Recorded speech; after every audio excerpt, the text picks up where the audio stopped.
வாழ்க வையகம், வாழ்க வையகம், வாழ்க வளமுடன். குரு வாழ்க, குருவே துணை.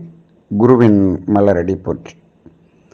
சிந்தனையை உடல் நலத்தை சீரமைத்து உய்வித்த குருவே வாழ்க. தியானமே யோகம், யோகமே ஞானம். தமிழ் ஆனந்த யோகம் வாழ்க வளமுடன். இன்றைய சிந்தனை தலைப்பு கொல்லான் புலாலை மறுத்தானே என்ற குறளை பற்றிய ஒரு சிந்தனை.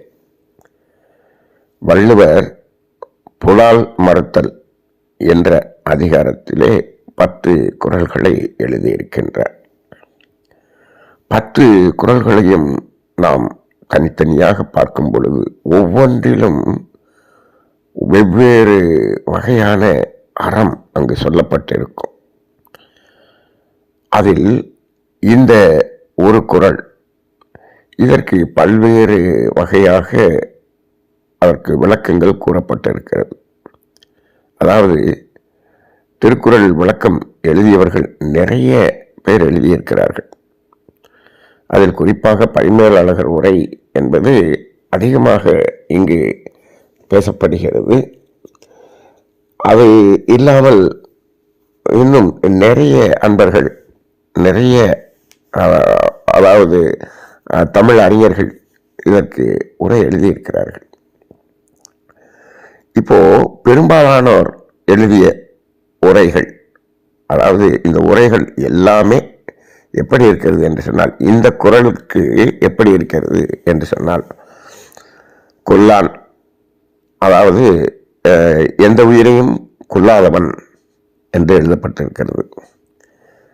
புலாலை மறுத்தானை என்பதை, அதாவது புலாலை உணவுக்காக உண்ணமாட்டேன் என்று மறுக்கிறவன். சரி, புலாலை மறுத்தவனை கைகூப்பி எல்லா உயிரும் தொழும் என்று அதை இணைத்துதான் பொருள் சொல்லப்பட்டிருக்கிறது.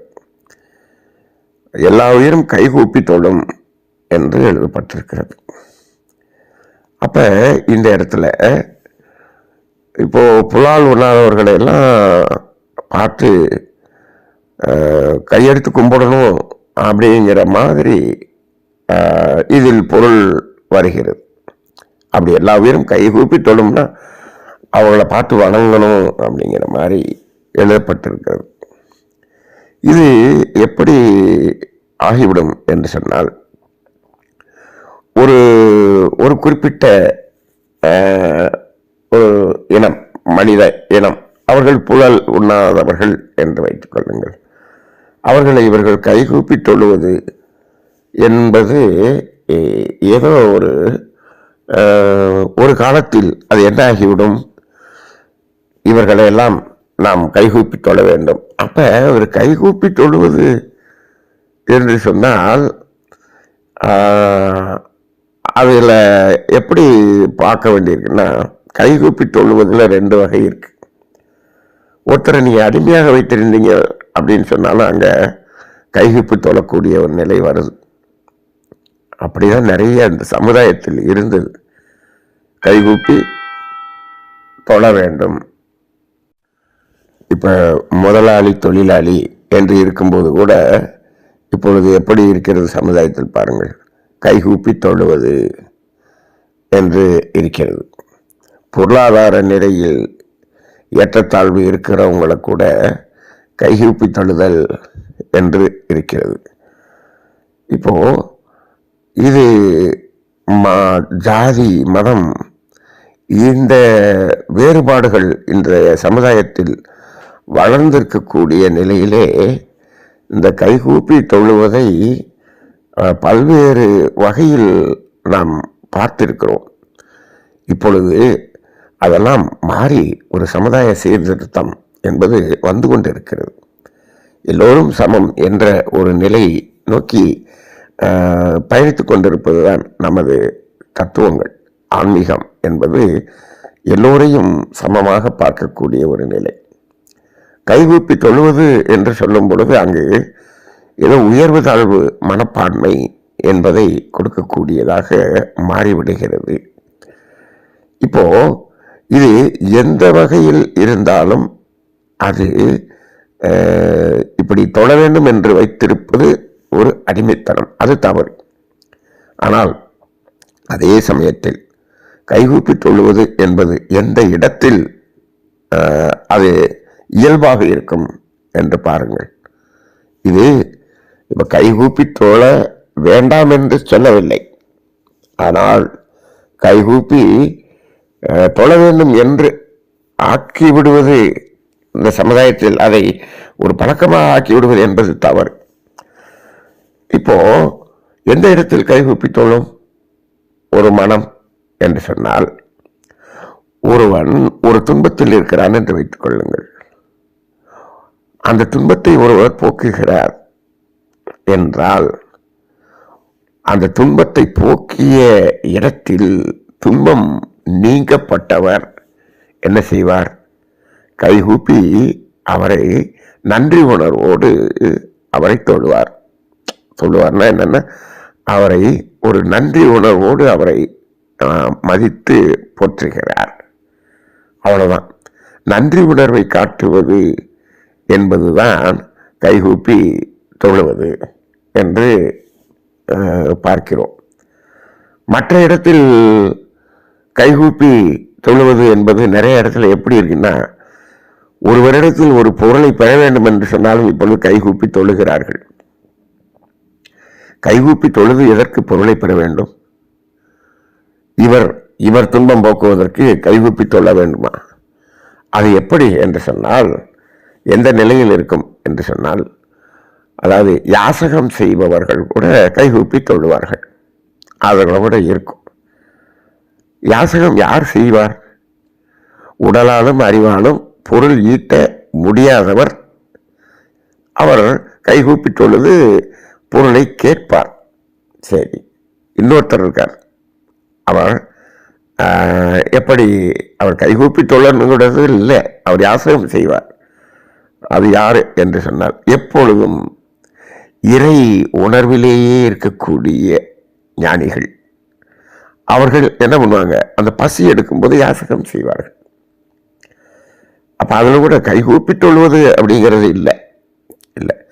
ஆனால் இப்பொழுதெல்லாம் பாருங்கள், தேவைக்காக இல்லாமலேயே கைகூப்பி தொழுவது என்பது நிறைய இடத்துல இருக்கு. எதுக்கு? அன்பளிப்பு வாங்கிறது, அதாவது நன்கொடை வாங்குவது. நன்கொடை வாங்கிறதுக்கு போறாங்க பாருங்க, அவங்க இந்த ஓட்டு கேட்டு போறாங்களே அவங்க. இப்ப பாருங்க, கைகூப்பி தொழுவது என்பது இவங்க காரியம் சாதிச்சுக்கிறதுக்காக கைகூப்பி தொழுதல் என்பதும் இன்று இருக்கிறது. ஒரு இடத்துல அடிமையாக இருப்பவரை கைகூப்பி தொழ செய்கிறது சமுதாயம். இன்னொரு இடத்துல கைகூப்பி தொழுது பின்னாடி அந்த ஒரு ஓட்டுக்காக கைகூப்பி தொழுவாங்க, ஜெயிச்ச பிறகு அவங்கள கைகூப்பி நிற்க வைப்பாங்க. இப்போ அப்படி ஆகிவிடுகிறது. அதே போல சிலர் என்ன செய்கிறாங்கன்னா, நாங்கள் ஒரு நல்ல காரியம் செய்ய போகிறோம், ஒரு கோயில் கட்ட போகிறோம், ஆசிரமம் கட்ட போகிறோம் அப்படின்னு சொல்லி நன்கொடை வாங்குவதற்காக கைகூப்பி தொழுகிறார்கள். இது சரியா? அங்கேயும் கைகூப்பி தொழ வேண்டிய அவசியம் இல்லை. மகரிஷி அவர்களுடைய அந்த ஒரு வார்த்தை மீண்டும் மீண்டும் ஞாபகத்துக்கு வருகிறது. நீங்கள் அறிவித்திருக்கோயிலை கட்டத் தொடங்குங்கள், அந்த கோவில் கட்டடத்தை கட்டிக்கொள்ளும் என்று சொல்லுவார்கள். எந்த இடத்திலும் இந்த நற்காரியங்கள் செய்தவர்கள் இவர்களிடம் இருப்பதை வைத்து நற்காரியத்தை தொடங்குவார்கள். அவர் நற்காரியத்தை அவர் செய்கிறார், இந்த இடத்தில் நற்காரியம் நடக்கிறது என்று தெரிந்து எல்லோரும் கொண்டு வந்து பணத்தை கொடுத்து அதில் இணைந்து கொள்வார்கள். யாரும் இதற்காக கைகூப்பி நோட் எடுத்துட்டு போய் ரசீது புக் எடுத்துட்டு நன்கொடை வாங்குவதற்கு செல்வது இல்லை. இப்பொழுது அது சென்று கொண்டிருக்கிறார்கள். அப்படி சென்று கொண்டிருப்பவர்கள் முழுமையாக அந்த பணத்தை அதிலே தான் பயன்படுத்துகிறார்களா என்றால் அது பெரும்பாலும் இல்லை.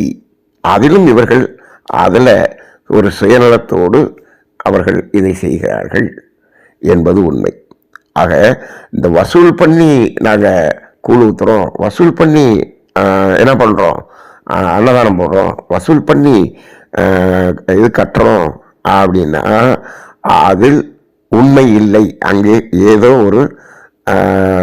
ஒரு சுயநலமான அங்கே பணம் சார்ந்த வகையில் அங்கே ஏதோ ஒரு குறை இருக்கிறது என்பதை இப்போ நம்ம அப்பட்டமாக தெரிந்து கொள்ளக்கூடிய ஒரு நிலைதான் பார்க்கிறோம். அப்போ இந்த கைகூப்பி தொழுவது, ஒரு மனிதனை கைகூப்பி தொழுவது அப்படிங்கிறது அப்படி இருக்குமா? இப்போ இந்த இடத்துல என்ன சொல்லிட்டாங்க, புலால் மறுத்தானே எல்லா உயிரும் கைகூப்பி தொழும் அப்படின்னு சொல்கிறாங்க. அப்போ இப்போ நாங்கள்லாம் புலால் சாப்பிடாதவங்க. அப்போ ஒரு காலத்தில் என்னாச்சு, எங்களெல்லாம் நீங்கள்லாம் கைகூப்பி தொழ வேண்டும் என்று அப்படி ஒரு நிலையை உருவாக்குவதாக ஆகிவிட்டது. ஆனால் இந்த இடத்துல பொருளை மாற்றி சொல்ல வேண்டும். உண்மையிலேயே அப்படி எழுதவில்லை வள்ளுவர் என்று மகரிஷி அவர்கள் அதை விளக்குகிறார். இடம் மாற்றி பொருள் கொள்தல் என்று ஒரு இலக்கணம் இருக்கிறது. அந்த இலக்கத்தின்படி நாம் இந்த குறளை பார்க்க வேண்டும். எப்படி? கொல்லான் என்பது ஒரு வார்த்தை, அது தனியாக எடுத்துக்குவோம். சரி, கொல்லான் என்பதற்கு இன்னும் நிறைய விளக்கம் இருக்கிறது. சரி, புலால் மறுத்தானை அந்த இடத்த என்ன பண்ணணும்னா, கொல்லான் கைகூப்பி புலால் மறுத்தானை எல்லா உயிரும்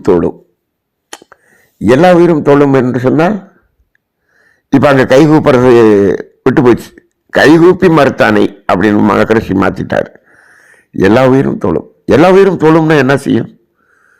எல்லா காலில் விழுந்து வணங்குமா? தொழுதல் என்றால் என்ன? இப்போ நாம் அதாவது தொழுதல் என்றால் இறைவனிடம் போய் நம்ம ஏதோ வேண்டுதல் வைக்கிறது அப்படின்னு நம்ம நினைக்கிறோம். அதாவது இறைவனை தொழுதல் என்பது இப்போ தொழுகை நடத்துகிறோம், வழிபாடு நடத்துகிறோம், இது எல்லாமே ஜபம் பண்ணுறோம், ரைட்? இது எல்லாமே இறைவனிடம் போய் என்ன செய்கிறீங்க அப்படின்னு சொன்னால், உங்களுக்கு அந்த இறைத்தன்மை வருவதற்காக அந்த இடத்துல போய் நீங்கள் மனதை அமைதிப்படுத்தி நிற்கிறீர்கள், அவ்வளவுதான். என்னமோ போய் அங்கே வணங்குறது, கீழே விழுந்து வணங்குறது. நிறைய பேர் அப்படியே கீழே விழுந்து அப்படி உருண்டு இப்படி சோப்பண்ணம் போட்டு, இது எல்லாமே பக்தி மார்க்கத்தில் உங்கள் உடலுக்கு பயிற்சியை அதோட சேர்த்து கொடுத்து விட்டார்கள், அவ்வளோதான். நெட்டாக அங்கே போனால் கோயிலில் என்ன வரணும், எங்கே போனாலும் என்ன வரணும், நமக்கு இறைத்தன்மை வரணும். இறைத்தன்மைனா எது? அதுதான் அன்பும் கருணையும் நமக்குள்ளே வரணும். அதுக்காகத்தான் அங்கே போகிறோம். அங்கே போனால் இந்த நமக்குள்ளே இருக்கக்கூடிய செயல் மாற்றம் வருவதற்கு தான் அங்கே போகிறோம், அவ்வளோதான். செயல் மாற்றம் என்ன? அன்பும் கருணையும், இரண்டொழுக்க பண்பாடு. அப்போ இரண்டொழுக்க பண்பாட்டில் என்ன வருது? துன்பம் கொடுக்க மாட்டோம், துன்பம் இருந்தால் போக்குவோம், அவ்வளோதானே. அப்போ இப்படி கைகூப்பி புலால் மறுத்தானை எல்லா உயிரும் என்ன பண்ணாது, அவனுக்கு துன்பம் கொடுக்காது, அவ்வளோதான். அவனுக்கு துன்பம் கொடுக்காது. அவனுக்கு ஏதாவது ஒரு துன்பம்னா அதுக்கு ஏதாவது இது உதவி செய்யும், இதை செய்யும், அதுதான் செய்யும். தொழும் அப்படின்னு சொன்னோம்னா போய் என்னமோ அப்படியே அவங்க காலில் வணங்குறது, கும்பிடுறது, இப்படியெல்லாம் யாரையும் கூப்பிட வேண்டியதில்லை. ஏன்? எப்படி? நீங்கள் புலால் மருத்துவ ஒருத்தன் இருக்கிறார், புலால் உண்டு ஒருத்தன் இருக்கிறார். புலால் மருத்துவருக்குள்ளாக இறை நிலை இருக்கிறது, சுத்த வெளியாகிய தெய்வம் இருக்கிறது. இவருக்குள்ளாக தெய்வம் இல்லையா? எப்படி இல்லை? அது இல்லாத இடமே இல்லை, எல்லாருக்குள்ளே இருக்கு. இதற்கு போய் அங்கே போய் கைகூப்பி வணங்கணும் அப்படி இல்லை. கைகூப்பி வணங்குதல் என்பது, இப்போ தொழுதல் என்று சொன்னால் துன்பம் கொடுக்காமல் இருத்தல், அவ்வளோதான். துன்பம் போக்குதல், இந்த இரண்டொழுக்க பண்பாட்டின் அடிப்படையில் வாழ்தல், அவ்வளோதான். இப்போ ஒருத்தர் துன்பம் கொடுக்கணும்னு வர்றான், இப்போது இவரை பார்த்த உடனே என்னமோ தெரியல, இவருக்கு எதுக்குப்பா துன்பம் கொடுத்துட்டு, வேண்டாம்ப்பா அப்படின்ட்டு வேற இடத்துக்கு போயிடுறான். ஏன்? அந்த இடத்துல உங்களுக்கு துன்பம் கொடுக்க முடியாது. ஏன்? நீங்கள் துன்பம் கொடுக்கலன்னா உங்களுக்கு யாரும் துன்பம் கொடுக்கறதுக்கான மனமே அங்கு வராது. இவ்வளவுதான். இது முழுக்க செயல் விளைவு தத்துவம், அலையக்க தத்துவத்தின் அடிப்படையில் தான் பொருளை பார்க்க வேண்டும். அப்ப அந்த இடத்துல எல்லாரும் கைகூப்பி தொழும் அப்படின்னு சொல்லிட்டோம்னா உடனே அந்த இடம் ஒரு மாதிரி ஒரு அடிமைத்தனமாக மாறுவதற்கான சூழ்நிலை வருகிறது. அப்ப இந்த இடத்துல பொருளை எப்படி பார்க்க வேண்டும்? இடம் மாற்றி பொருள் கொள்வர். கொள்ளான் புலால் கைகூப்பி புலால் மறுத்தானே, கொள்ளான் கைகூப்பி புலால் மறுத்தானே எல்லா உயிரும் தொழும் என்று பார்க்கணும். சரி, இப்போ புலால் மறுத்தவர்கள் என்று இருக்கிறோம். புலால் மறுத்தவர்கள் எதற்காக புலால் மறுத்தார்கள்? உணவுக்காக உயிர் கொள்ளாமை என்று மகரிஷி சொல்லியிருக்கிறார். உணவுக்காக உயிர் கொள்ளாமை என்று. வள்ளுவரும் என்ன சொல்றாருன்னா, தான் ஊன் பெருக்க பிரிது ஊன் உனின் என்று சொல்றார். அப்ப உடலை வளர்ப்பதற்காக, அப்படின்னா பசி ஏற்படுகிறது, செல்கள் இறந்து விட்டது, அதை புதுப்பிப்பதற்காக உணவு சாப்பிட வேண்டும். அதற்காக இந்த உணவை உண்ணாமல் இருக்கிறது. தான் ஊன் பெருக பெருக்க பெரிது ஊன் உனின் அப்படிதான் சொல்றார். அதுக்காக உணவுக்காக உயிர் கொள்ளாமை. அப்ப அந்த இடத்துல புலால் வேண்டான்னு சொல்றது ஏன் அப்படின்னு சொன்னோம்னா, இதை மனிதர்கள் சொல்ல முடியும். ஏன் என்று சொன்னால், இவரால் சாதாரணமாக இயற்கை வளத்தை வாழும் வளமாக மாற்றி உணவு தயாரிக்கக்கூடிய வல்லமை இருக்கிறது, தயாரிக்கப்பட்டு நிறைய இருக்கு. அப்போ உணவுக்கு அது இருக்கும்போது இது தேவையில்லையே என்று அதை மறுக்க வேண்டும். ஒன்றுமே இல்லை, ஒரு பாலைவனத்தில் இருக்கிறார். அந்த இடத்துல மறுத்துட்டு இவர் உயிரை விட்டுறலாமா? இவர் உயிரை விட்டுறலாமா? எப்படி பார்ப்பது? அந்த இடத்துல இவர் உயிரை விடுவதற்கு, அந்த உயிரை காப்பாற்றி இவர் உயிரை விடுறாரா அப்படின்னு அப்ப பார்க்கும்போது அந்த இடத்துல என்ன வரும்? அப்படியெல்லாம் சொல்ல முடியாது. இயேசுநாதர் ஒரு இடத்தில் பிரசங்கம் செய்கிறார். பிரசங்கத்தில் மயங்கி அப்படியே மக்கள் இருக்கிறார்கள். அது மீனவர்கள் இருக்கக்கூடிய இடம். ரொம்ப நேரம் ஆயிடுச்சு, சாப்பிடல.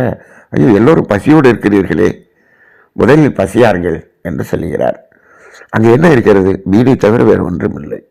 எல்லோருக்கும் மீனை எடுத்து கொடுத்து சாப்பிட சொல்றார். அப்ப அவர் மீன் சாப்பிட சொன்னார் அப்படின்னு எடுத்துக்கிறதா? அந்த இடத்தில் வேறு எதுவுமே இல்லை, அதனால சாப்பிடுன்னு சொன்னார். அவ்வளவுதான். இப்பொழுது கூட இப்போ இஸ்லாமில் அந்த அதாவது ஒரு இறைச்சி கடையில் என்ன பண்ணுவாங்கன்னா, அதுக்கு ஏதோ ஒரு துவா சொல்லி அதை அறுத்தால்தான் சாப்பிடுறது, கலால் என்று சொல்லுவார்கள்.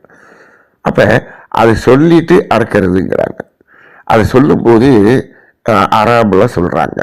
அதனுடைய தமிழ் அர்த்தம் என்ன என்று அதை சொல்லி அதை செய்பவரை ஒரு முறை நான் கேட்டேன்.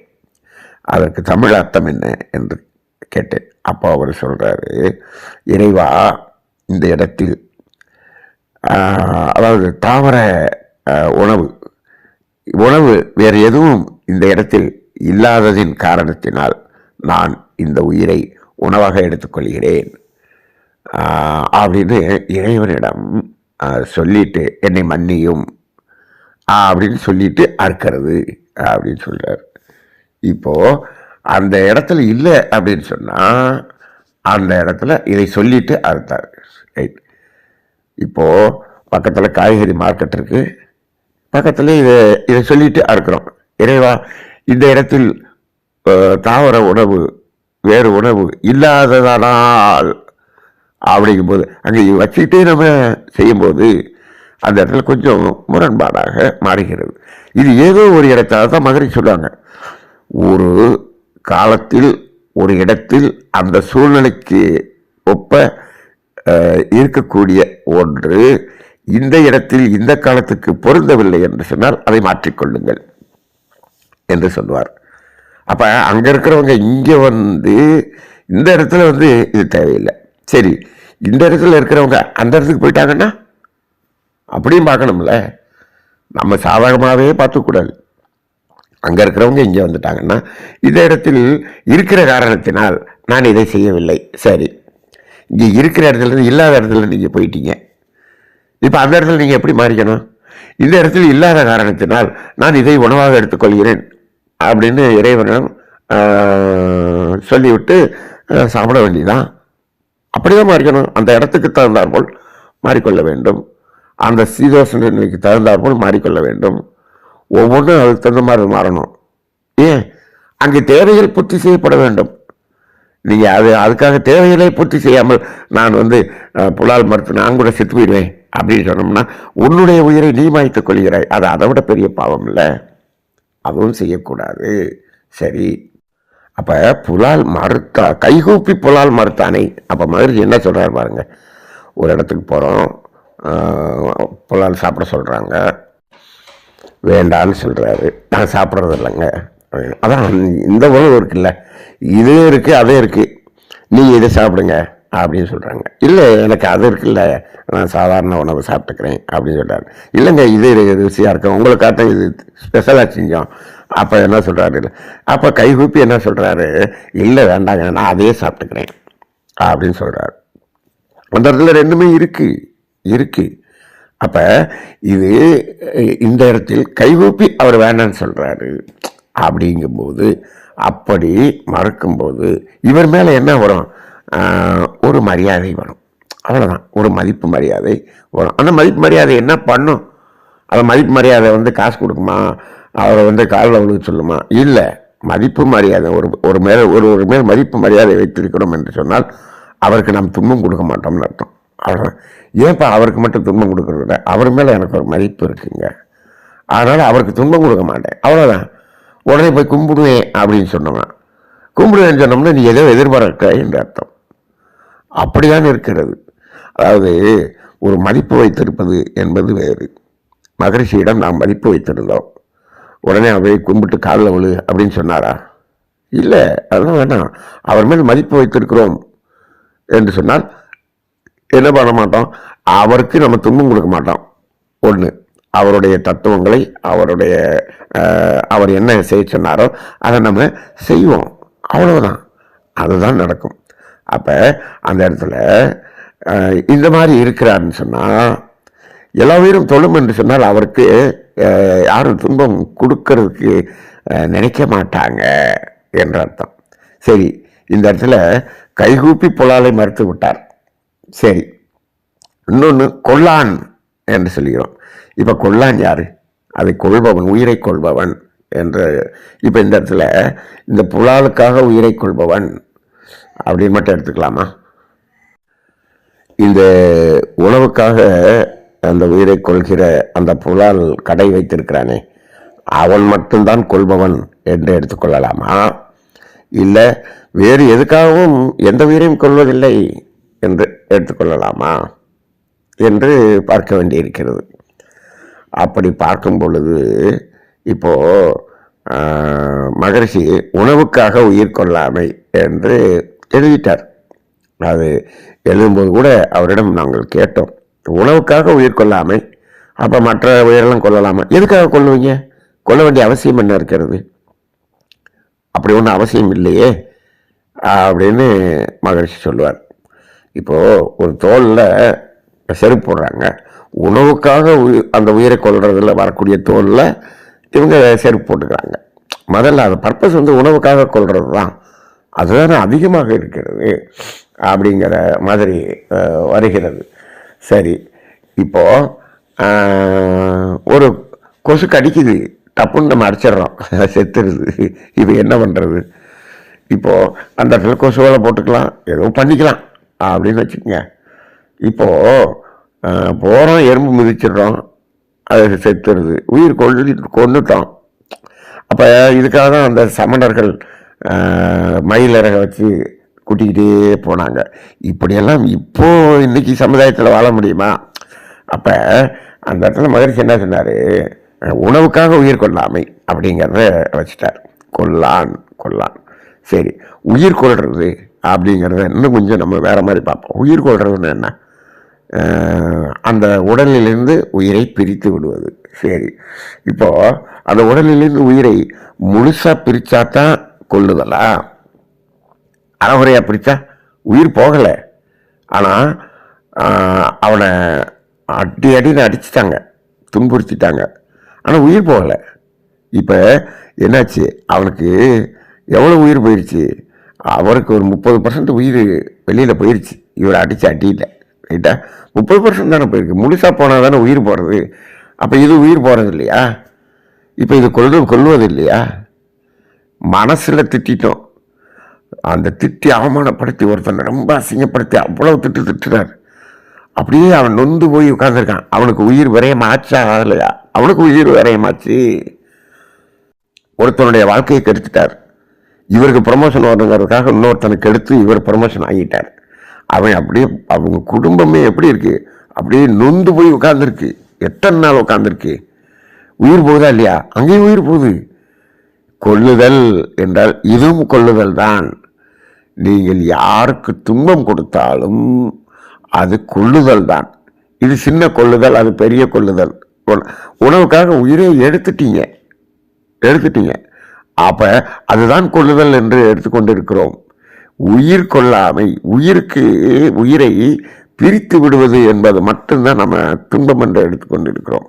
நிறைய பேர் என்ன சொல்றாங்க, உயிர் போற அளவுக்கு வலிக்குது அப்படிங்கிறாங்க. அப்ப அந்த அளவுக்கு வலியை ஏற்படுத்துகிறார்கள், மனதளவிலும் ஏற்படுத்துகிறார்கள். இப்போ இந்த இடத்துல என்ன செய்யறாங்க? இப்போ நாங்கள் புலால் சாப்பிட்றது இல்லை, கைகூப்பி மறுத்துட்டாங்கன்னு வச்சுக்குவோம். மறுத்துட்டாங்க. அவங்க எந்த உயிருக்கும் எந்த மனிதர்களுக்கும் யாரையும் கெடுப்பதில்லை, யாரையும் அவமானப்படுத்துவதில்லை, யாரையும் துன்புறுத்துவதில்லை. அப்படி வாழ்றாங்களா? அதையும் பார்க்கணும். அதையும் செஞ்சாதான் என்ன பண்ணும்? எல்லா உயிரும் தொழும். இப்போ எப்படி இருக்காங்க? இப்போ நாங்கள் புலால் சாப்பிட்றது இல்லைங்க, ஆனால் உயிரை முழுசாக எடுக்கிறது இல்லைங்க, ஆனால் உயிரை எடுத்துக்கிட்டே இருப்போம். சொல்கிறாங்கல்ல, ஏன் என் உயிரை எடுக்கிற அப்படின்னு சொல்கிறாங்க. ஏன் அவர்களை துன்புறுத்தும் போது ஏன் என் உயிரை எடுக்கிறேன் அப்படிங்கிறாங்க. அப்போ உயிரை எடுத்துக்கொண்டே இருக்கிறார்கள். அவனாவது ஒரே உணவுக்காக ஒரு தடவை உயிரை எடுத்துட்டான். எந்த உயிரை? 5 அறிவு ஜீவனுடைய உயிரை எடுத்துட்டான். சரி, ஆனால் 6 அறிவு ஜீவன் உயிரை உடனே எடுக்கிறது இல்லை. அதை கொள்றான்னு, அதையும் கொள்றான்னு வச்சுக்கோ. ஆனால் அவன் ஒரே நேரத்தில் கொள்றான். அவன் பெரிய கொலையாளி. ஆனால் அந்த கொலை செய்ய தூண்டுறவன் யாரு? அவன் நான் அதை செய்ய மாட்டேன், நீ செஞ்சிருன்னு ஒருத்தனை தூண்டிடுறான். ஆனால் அவன் புலால் சாப்பிட்றது இல்லை. அப்போ அவன் நல்லவனா? ஒன்று. இன்னொன்று, கொஞ்சம் கொஞ்சமாக ஒருத்தனை வருத்தி அவன் உயிர் விரயமாகிற அளவுக்கு, வருத்துற அளவுக்கு துன்பத்தை கொடுத்து விடுகிறான். ஆனால் இவன் புலால் சாப்பிட்றதில்லை. ஆனால் மனிதர்களை எவ்வளவு தூரம் வருத்தப்பட வைக்க முடியுமோ வருத்தப்படுது. ஜீவகாருண்யம் என்று ஒரு வார்த்தை இருக்கிறது. ஜீவகாருண்யம்னா எந்த உயிருக்கும் துன்பம் கொடுக்கக்கூடாதுங்கிறது தான் ஜீவகாருண்யம். ஆனால் இங்கு மனதுக்கு அவ்வளவு துன்பத்தை கொடுத்து கொண்டிருக்கக்கூடிய மனிதர்களுக்கு கொடுப்பார்கள். ஆனால் புலால் சாப்பிட மாட்டோம். இது என்ன ஆயிடுச்சுன்னா, இது உணர்ந்து சாப்பிடாம இருக்கிறது வேறு. அப்படி உணர்ந்து அதை இது துன்பம் ஒரு உயிருக்கு துன்பம் கொடுக்கக்கூடாது என்ற உணர்வில் அவர் புலால் மறுத்தார் என்று சொன்னால், அவர் மனிதனுக்கும் எந்த அளவிலும் மனதுக்கே துன்பம் கொடுக்க மாட்டார். உடலுக்கும் கொடுக்க மாட்டார், மனதுக்கும் கொடுக்க மாட்டார். மகர்ஷியினுடைய அந்த தத்துவம் பாருங்க, உடலுக்கோ மனதிற்கோ என்று சொல்றார். ரெண்டு ஒண்ணுதான். அதாவது மனதிற்கோ என்று சொல்லும்போது சில இடத்துல என்ன சொல்லுவோம்னா, உயிர் உணர்வுக்கோ என்று சொல்லுவார். உயிர் மனமும் ஒன்று தானே. அப்ப அந்த இடத்துல அப்படி துன்பம் கொடுக்கறது தவறு. அப்ப இதை இந்த புலாலை கைகூப்பி மறுக்கிறவன் இருக்கான் இல்லையா, அவன் அதை உணர்ந்து மறுக்கிறான். அப்படி இருப்பவன் எந்த மனிதனுக்கும் துன்பம் கொடுக்க மாட்டான். இரண்டொழுக்க பண்பாட்டின்படி வாழ்வான். ஆனால் இப்போ இதுலதான் நம்ம என்ன போட்டோம், புலால் மறுத்தானை, அவ்வளவுதான். நாங்கள்லாம் புலால் சாப்பிட்றது இல்லைங்க. அப்ப அவன் கைகூப்பி எல்லா உணவும் தொழும்னு எல்லாம் எழுதிட்டாங்க. இப்போ புலால் நாங்கள்லாம் புலால் சாப்பிடாதவங்க. நிறைய பேர் சொல்றாங்க, நாங்கள்லாம் மனவள கலைஞருங்க, இது சாப்பிட்றது இல்லைங்க அப்படின்னு சொல்றாங்க. நீங்க இப்படி இருந்தால் இதை சாப்பிடக்கூடாது அப்படின்னு எங்கேயாவது சட்டம் சொல்லியிருக்கா? இதை ஒரு சட்டம் போட்டு எதிர்த்தனால அது சட்டத்துக்காக பயந்து நீங்கள் இருக்கிறீர்கள் என்று சொன்னால் அது உணர்ந்து இல்லை என்ற அர்த்தம். அப்படி இருக்க வேண்டிய அவசியமே இல்லை. மகர்ஷியுடைய தத்துவம் உணர்ந்து அது வேணான்னு சொன்னாதான் அவ்வளோதான். அப்போ இந்த இடத்துல உணர்ந்து வேணாம், அது தானாக வந்து என்ன வரணும், உள்ளேருந்து மனம் மனம் வேண்டாம் என்று சொல்ல வேண்டும். அப்படி இதை மனம் உணர்ந்து வேண்டாம் என்று சொன்னால் அவன் யாருக்கும், மனிதர்களுக்கு யாருக்கும் துன்பம் கொடுக்காமல் இருப்பான். அப்ப புலால் உண்ணாமல் மனிதர்களுக்கு துன்பம் கொடுக்கிறான் என்று சொன்னால் அவன் கொல்லுகிறான் என்றுதான் அர்த்தம். கொஞ்சம் கொஞ்சமா கொள்றான். அப்ப அவனு எல்லா உயிரும் தொழாது. அப்ப இந்த இடத்துல எப்படி எடுத்துக்கொள்ள வேண்டும் என்று, கொல்லான் என்றால் நான் யாருடைய உடலுக்கும் மனதுக்கும் துன்பம் கொடுக்காமல் இருக்கிறேன், அப்படி இருப்பவன், அப்படி இருக்கிற யாருக்கும் கொடுக்க மாட்டேன் அப்படின்னு சொல்றப்ப மனுஷனுக்கு மட்டும்தானா? இல்லை, உணவுக்காக எந்த உயிருக்கும் துன்பம் கொடுக்க மாட்டேன், புலால் கைகூப்பி புலால் மறுத்தானை. அப்ப எந்த உயிருக்கும் துன்பம் கொடுக்கக்கூடாது என்று சொல்றப்ப அப்ப அவன் என்ன, உணவுக்காக அந்த 5 அறிவு ஜீவன் 3 அறிவு ஜீவன் அதுக்கு கூட துன்பம் கொடுக்க மாட்டான், அதையும் எடுத்துக்க மாட்டான். அவனை எல்லா உயிரும் தொல்லும் என்று சொன்னால் மற்றவர்கள் அனைவரும் அவனுக்கு துன்பம் கொடுக்க வேண்டும் என்று நினைக்க மாட்டார்கள், அவனுக்கு துன்பம் கொடுக்க மாட்டார்கள். அவனுக்கு துன்பம் என்றால் அந்த துன்பத்தை போக்குவார்கள். இப்படி பார்க்க வேண்டி இருக்கிறது. ஆக இந்த குறளினுடைய விளக்கத்தை மகரிஷி அவர்கள் சற்று மாற்றி கொடுத்ததை நாம் ஆழ்ந்து சிந்தித்திருக்கிறோம். இது சிந்தனை துளிதான். அதனால் இது சிந்திப்பதற்காக மட்டுமே. தினந்தோறும் நாம் சொல்லக்கூடிய இந்த சிந்தனைகளை எல்லாம் சிந்தனையாக எடுத்துக்கொள்ளுங்கள். சொல்லால் மட்டும் நம்பாதே, சுயமாய் சிந்தித்து தெளிவாய் சிந்தித்து பாருங்கள். அது பொருந்துவதாக இருந்தால் எடுத்துக்கொள்ளுங்கள். அப்படி இல்லை என்று சொன்னால் உங்கள் மனம் என்ன சொல்கிறதோ அதன்படி வாழ்ந்து கொள்ளுங்கள். வாழ்க வளமுடன்.